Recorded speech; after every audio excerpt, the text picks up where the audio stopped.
பிரதமர் மோடியுடன் மலேசிய பிரதமர் அன்வர் இப்ராஹிம் சந்திப்பு.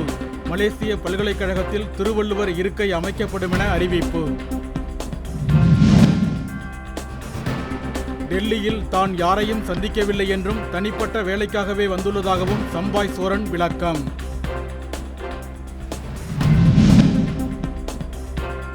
பிணை கோரி முன்னாள் அமைச்சர் செந்தில் பாலாஜி தாக்கல் செய்த மனு மீதான தீர்ப்பை தேதி குறிப்பிடாமல் ஒத்திவைத்தது உச்சநீதிமன்றம். ஆப்பிரிக்க நாடுகளிலிருந்து சென்னை வருபவர்களுக்கு நாளை முதல் குரங்கு அம்மை பரிசோதனை நடத்தப்படும் என அமைச்சர் மா. சுப்பிரமணியன் தகவல். தனியார் பள்ளிகளில் நடத்தப்படும் முகாம்களுக்கு பெற்றோர் மற்றும் மாவட்ட கல்வி அலுவலரின் அனுமதி பெற வேண்டுமென பள்ளி கல்வித்துறை ஆணை.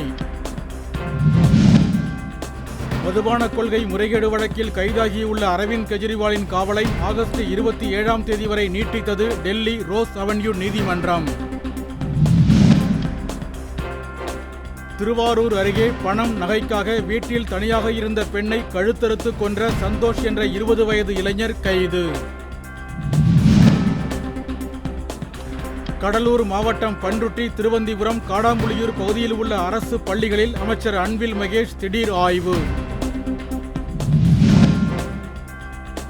திருவள்ளூர் மாவட்டம் தடப்பெரும்பாக்கத்தில் சவுடுமண் ஏற்றிச் செல்லும் சரக்குந்துகளால் சாலைகள் சேதமடைவதாக கூறி பொதுமக்கள் ஆர்ப்பாட்டம். அமெரிக்க அதிபரானால் அமைச்சர் பதவி கொடுப்பதாக ட்ரம்ப் கூறியதற்கு நாட்டுக்கு சேவையாற்ற தயாராக இருப்பதாக எலான் மஸ்க் பதில்.